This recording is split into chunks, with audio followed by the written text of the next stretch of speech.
Hillary Clinton, the candidate we know so well and don't. When she was about 14, Hillary Clinton says, she wrote to NASA volunteering for astronaut training. NASA's reply was simple and definitive: no girls. It was the first time I had hit an obstacle I couldn't overcome with hard work and determination, and I was outraged, she would write in her book, Living History. More than a half-century later, and after much hard work, much determination, and most of all, many obstacles, some undeniably of her own making, Clinton is no closer to actual space travel. She may have to settle for becoming the first female leader of the free world. Her journey, more than 3 decades in the public eye, and counting, has been unlike any seen in American politics, a story of great promise, excruciating setbacks, bitter scandal, stunning comebacks, and especially reinvention of her own life, and as a result, of the role of women in government. It's one that has fascinated not just her own country, but the world. Think about it, is any woman more recognizable on a global scale than Hillary Clinton?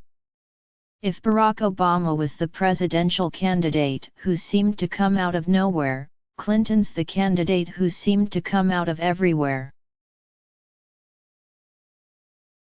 Americans first knew her as a governor's wife and working mother in Arkansas, then as the nation's First Lady, famously claiming an office in the West Wing of the White House, not the East, as half of husband Bill Clinton's buy one, get one free bargain.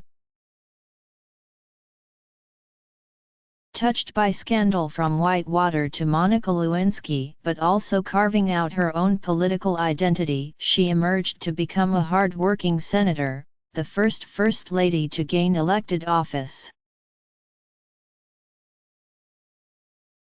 We knew her as the presidential candidate who suffered a stinging defeat to Obama in 2008, but proudly claimed 18 million cracks in the glass ceiling. Then she reinvented herself again, becoming Obama's Secretary of State, traveling almost 1 million miles to 112 countries. Finally, after much speculation, she announced her second run for the presidency. We knew her so well by then. Or not?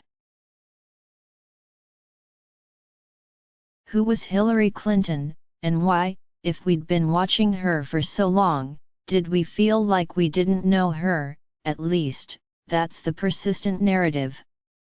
Perhaps it's a question of layers. She's had so many different roles, of course we've seen different facets of her. But there's also a sense of impenetrability, exacerbated by her penchant for secrecy, a characteristic that has led to her greatest vulnerability in this election, the email scandal over her use of a private server. For the last 14 years, and 20 overall, Americans polled by Gallup have named Clinton their most admired woman in the world. But consider some other titles attached to her over the years: Lady Macbeth, Washington Insider, robotic, wildly ambitious, congenital liar, or Donald Trump's current favorite, Crooked Hillary.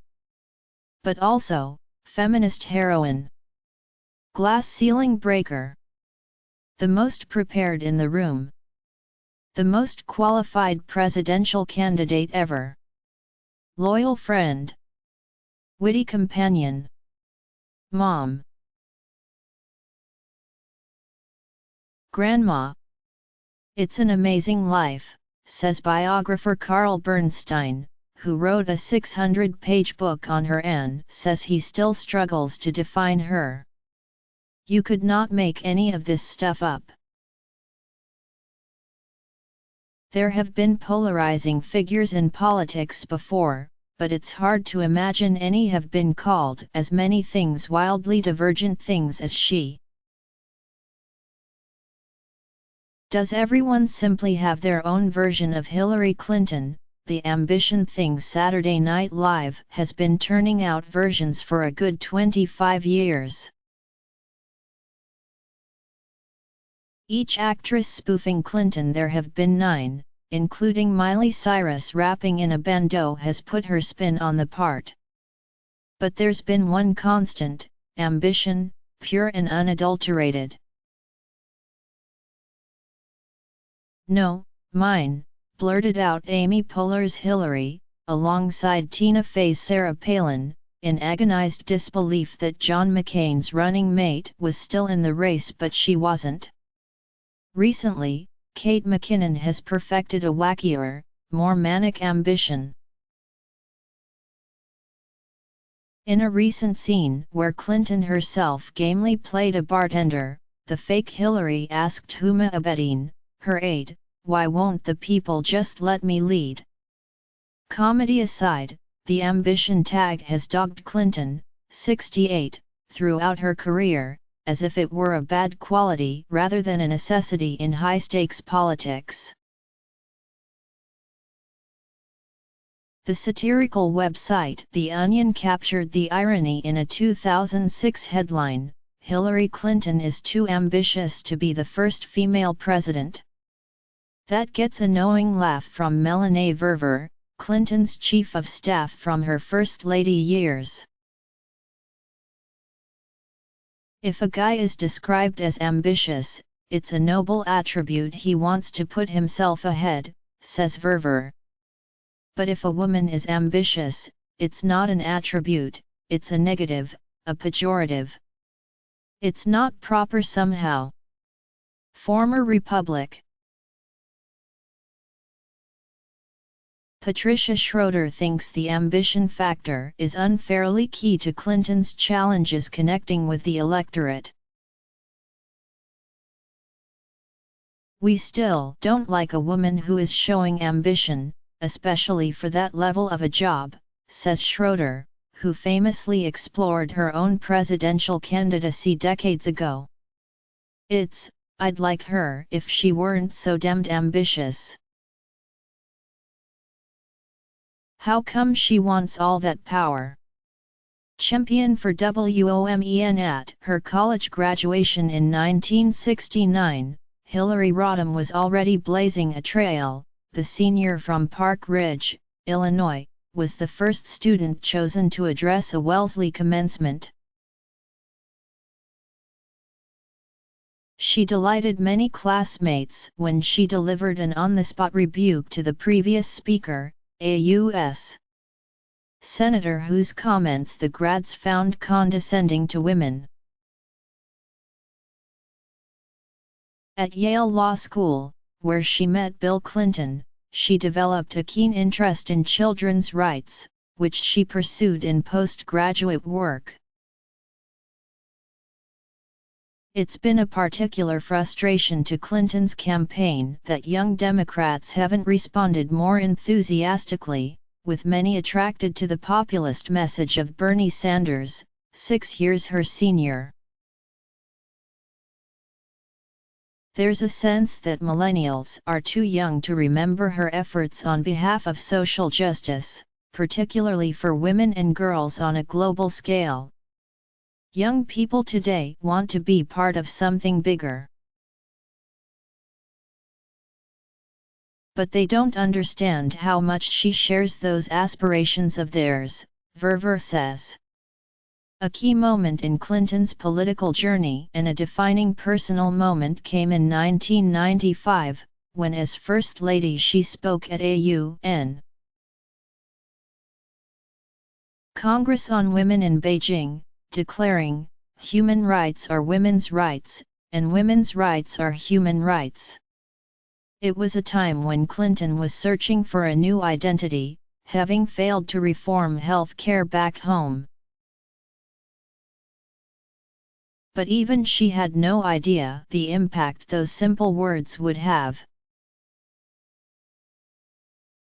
It not only gave her an instant sense of the world looking at her differently, but she was also seeing the role she could play in ways perhaps she had never understood before, Verver says. It has remained with her ever since. Clinton's image as a champion for women has been complicated by her, complicated marriage. She's been an object of both sympathy and blame for staying with her husband post Monica Lewinsky. But memories of Beijing endure. To this day, Verver says, people come up to Clinton on her travels and say, "I was there, in Beijing." It's something that they instantly share. Robotic or human, part of the narrative on Clinton has been her trouble connecting to the public. "I am not a natural politician, in case you haven't noticed," she said recently, "like my husband or President Obama." One SNL skit has her showing off her new kitchen in a Senate campaign ad, saying in robot speak, "I can't wait to prepare some food dishes in this kitchen, such as salads and toast." Those who've watched her up close say she's both natural and an excellent communicator one-on-one.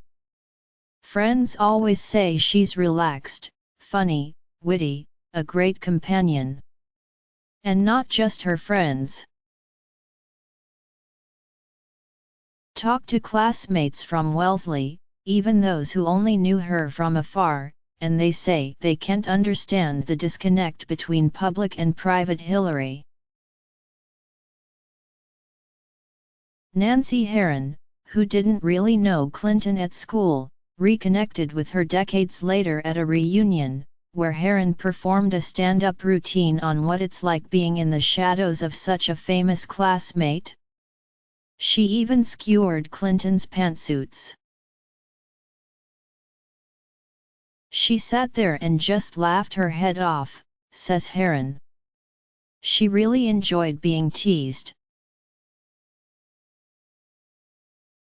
"Afterward, she gave me a hug, and said, 'We need to take you on the road.'" Adds another classmate, Cheryl Lawson Walker. "She wasn't intimidating, easy to talk to, very funny, hang loose. She had yet to be hardened."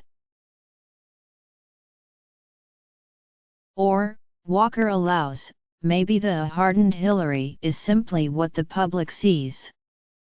The Truth ISSUE. In a February Gallup poll, the most common responses Americans gave when asked what came to mind about Clinton were dishonest and dislike her. For Sanders, they were socialist and old. Fair or not, it's a theme woven into the Clinton story, both Clintons from the White House scandals to the email story. "The most difficult thing Hillary Clinton has to deal with right now is her difficult relationship with the truth," says Bernstein, author of A Woman in Charge, The Life of Hillary Rodham Clinton. Bernstein is quick to point out that Clinton's version of untruthfulness is in a different ballpark than that of Trump, who, he feels, just spouts lies, and has no interest in existential truth, where Clinton tries to establish a baseline of truth. PolitiFact, the fact-checking organization, says 27% of Clinton's statements it investigated were false or mostly false, compared with 76% of Trump's. Another longtime observer, writer Gail Sheehy, attributes her difficulties with the truth to a defense mechanism honed over years of fending off attacks on her and her husband. "You could call it denial," says Sheehy, author of Hillary's Choice. "It's a defense mechanism she has used a great deal. The issue has never been more important than in this campaign, when both Clinton's veracity and judgment are being called into question. What the email mess shows, Bernstein says, is this fierce desire for privacy and secrecy that seems to cast a larger and larger shadow over who she really is. Who she really is? There's that question again. Is it a fair one? One we'd ask about other candidates. Schroeder thinks not. I say to people, what more do you want to know? The former congresswoman says. We can see her voting record. We know what colors she likes. She speaks about her mother. She's a Methodist.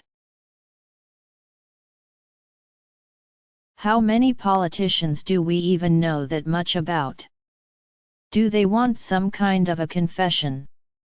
Others note that Clinton has naturally become very guarded, given that she's been judged, relentlessly and often unfairly, on a huge stage, for all of her life, in Bernstein's words. Besides, too many people are interested in looking for information that reinforces their already held prejudices and beliefs, he says. Heron, Clinton's college classmate, feels that we don't subject male candidates to the same scrutiny, always looking for another layer. What do we know about Mitt Romney? What do we know about anybody? We expect her to let her hair down, to talk about her failures and self-doubt or something. You know what, she's not like that. Let her be who she is.